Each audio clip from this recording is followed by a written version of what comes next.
can be heard all the way to San Francisco. You're listening to Pod at the Palace with Curtis Wilkerson on Inside Arkansas.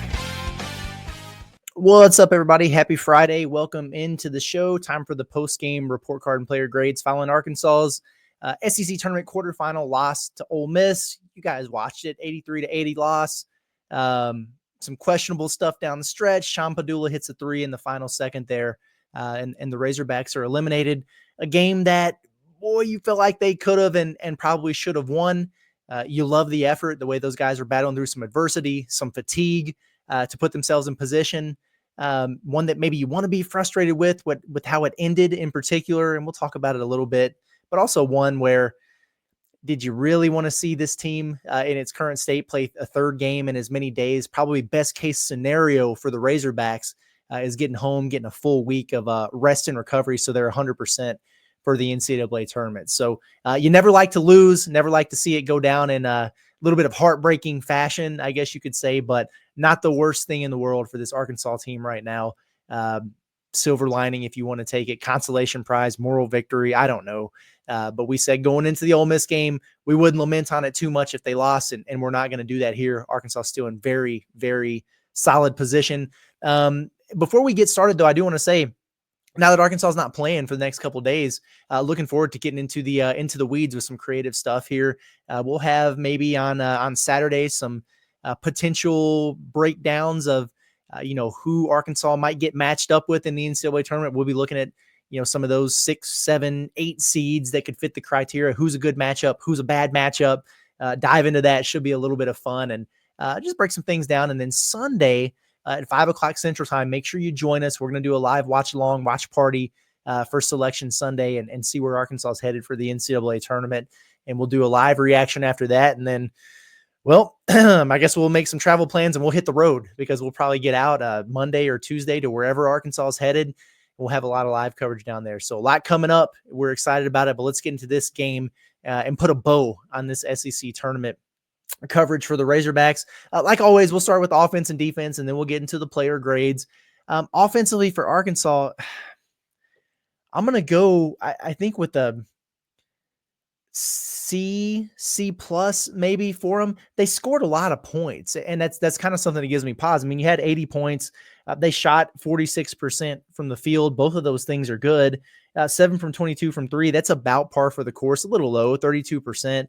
So some okay things there. 15 turnovers is too many. I think some of that was heavy legs, some fatigue setting in, the passes that weren't that crisp, not coming to meet the ball, like not V-cutting to get open for passes, little things like that you see with fatigue. But it did happen in this game. I just say maybe some of that I kind of understand why. That's part of it. Missed 11 free throws.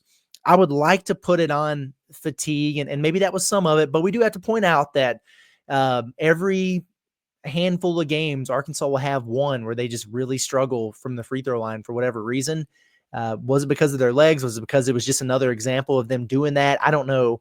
But got there 32 times, only made 21. I know there's a couple very costly ones at the end of the game that people will really be stuck to, and I get it. But everybody on the team who shot one missed one except for John L. Davis in this game. And you could have had one of them back and it would have been a different situation down the end. So got to convert more than 65% at the charity stripe there if you're Arkansas, so is what it is. What I will say, and this has to come down to offense for me. I got to ding them for the decision-making late. I do. Arkansas's in a situation. DJ Wagner hits that shot to put him up by 3. We'll get into the defensive thing that happened on the other end there. But when you have the basketball in a tie game with 20.7 seconds left, you should be taking the final shot. I mean, there's just no reason why Arkansas wouldn't be taking the last shot, or at the bare minimum, maybe you put it up with, 4 or 5 seconds left and at least give yourself an opportunity for a potential tip in if you miss or something. But under no circumstances, in my opinion, should Ole Miss have touched the basketball again with an opportunity to get a shot off and win that game. And that's on John L. Davis, in my opinion. Now, people could say Cal should have, coached him up, told him to take the last shot, whatever. Arkansas did not have a timeout at that point. Was Cal yelling at him to do that? I don't know. Should the ball have been in DJ Wagner's hands instead?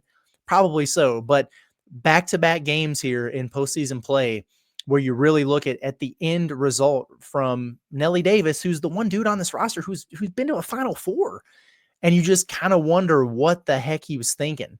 And I love Nelly, and we'll talk about that specifically when we get to his player grade. But at the end of the day, Arkansas elects to go with about 12 seconds left on the clock. Probably should have been a travel call. It wasn't. Trevin winds up getting a phantom foul call. He misses both of the free throws, but then Ole Miss had plenty of time to go down there and get a shot off and get the game winner. That should have just never been the case. There was no reason to attack off the dribble that early. And if that was what you wanted to do in an ISO, why even go before 6-7 seconds left on the clock? That was just way too early. Otherwise, if you were waiting to get into a set, you never did that. But I just think that was very, very poor decision-making down the stretch there for Arkansas, and that's got to factor into the grade. Defensively, I'll probably go, about C+ as well. Like I really didn't think Arkansas was bad in this game. It's hard because you look at it and, like you think they did some good things offensively and then some really silly stuff and some uncharacteristic stuff. Was it fatigue? Maybe. Defensively, I think fatigue definitely played more of a factor for Arkansas, but again, it still happened, right? Like they still gave up 83 points in this game. Ole Miss got 8 threes on them. They shot 47% from the field. They had 5 guys in double figures, and so did Arkansas. So whatever. 10 assists, 11 turnovers. That's pretty good. So I think I'll go C+. Ole Miss doesn't turn it over, man. It's crazy. So Arkansas being able to get a little bit in the turnover department from them is good, but just too many and ones, too many fouls. And I get it. Like what would we give the officials a grade if we were doing that? Probably not good. But just in a position where I felt like Arkansas might've had heavy legs in the second half, giving up too many middle drives, not keeping man in front, and maybe some fatigue and frustration fouls. And that stuff really, really built up there. Cause at the end of the game, Jonas had fouled out. Billy had 4. You had a couple guys with 3 who had to set out at various points of the second half. It kind of puts you in a little bit of a bind there. And when you need to get a stop and it was so critical, you could have even given up the layup at the end there. The last thing in the world you could do, feels like, is give up a rhythm 3 or an and 1. And they did the and 1 part, and then they gave up the rhythm 3 at the end of the game. So, I know it's a 40-minute basketball game, but the stuff in the last 30 seconds, it's crazy, especially if you just made incredible defensive plays like Nelly Davis getting that steal on Sean Padula, keeping his feet in bounds, calling timeout. I mean, that's awesome, awesome stuff. So good by Arkansas there. And then just, man, the final segment, it's just like, what in the world are you doing? And again, like, is it the end of the world that Arkansas lost? No, of course not. It's probably for the best of them. I didn't want to see them play Auburn on Friday. I don't think that would have went, particularly well, the third game in 3 days. The rest is going to be good for them, but you still got to point out the things that happened in the game. And there's just a kind of a pattern developing of getting big leads and blowing them and having these long scoring droughts. And then the questionable decision-making at the end, which didn't wind up costing them the game against South Carolina yesterday, but it did cost them the game against Ole Miss. And this one, you got to call it out still, because it's something to keep an eye on, because now we're in do or die, the highest of pressured situations where it's been kind of questionable for Arkansas, down the stretch of the season. You got to be able to execute and at least give yourself a shot by not giving things away and making poor decisions, because it's do or die. It's win or go home now in March Madness. So, is what it is. Maybe they learn from it, watch a little bit of film, and get ready to roll for the NCAA tournament next week. Want to remind you guys, as always, that we are presented by our friends over at Bryant Technologies for these post-game report cards. Check them out. Bryant Technologies, they're dedicated to delivering high-quality network infrastructure and security camera solutions. They really take a lot of pride in their exceptional workmanship and their commitment to keeping your business operations seamlessly connected and secure. Whether it's structured cabling, security camera installation, digital signage, or TV mounting, Bryant Technologies got you covered. They service the entire state of Arkansas and all of Arkansas's bordering states. Have Bryant Technologies help you with all your network and security needs. Give them a call, 870-883-0330, or check out the website, bryantstechnologies.com. That's www.bryantstechnologies.com. Make sure you get that S in the middle. Give them a look. All right, player grades. Let's go through this pretty quick. I'm just going to start, like always, at the top of the box score, and we'll just kind of work our way down from there. Nelly Davis in this game, listen, C-, I think is where I'm going here. Did some good things for Arkansas. He did. I thought he was really, really good defensively. We talked about that steal that he got and the timeout there late. He had 4 steals in this game. Phenomenal stuff on the defensive end of the floor. Had a couple dunks. That's good to see, right? Nelly playing above the rim a little bit. Knocked down another, a 3-pointer, which you wanted to see him see one go down. So that was good. Had 10 points in this game, only 1 rebound, only 1 turnover. He did some good things, but again, I just can't get past the end result there. You've been to a Final Four. You've been to multiple NCAA tournaments. And one thing I will say, that NCAA tournament game last year against Northwestern, he arguably cost them the game. Because it was a similar situation, except instead of rushing it, he waited too long, and all you needed was a 2, and then he just jacks up a contested, NBA range 3 with about 2 seconds left. Very, very questionable there in that game. And then you got the free throw situation. Did Cal tell him to miss the free throw on purpose? Did he not know time or score? I guess we'll never know. We can give Cal the benefit of the doubt for what he said. But then the very next day, you have this situation here. Got to be better, because this is the dude that you really have to lean on, because he's been in there and he's played in 6, half dozen, whatever NCAA tournament games at this point. He's got to be the guy that's rallying the other troops. He needs to be talking to Carter and Billy as freshmen and saying, yo, this is how it works in here. This is how we got to execute. He kind of has to be the on-floor leader. Are you going to be able to trust him at the very end of games? I would like to think so. And man, he's been so much better for Arkansas down the stretch of the season. He really has.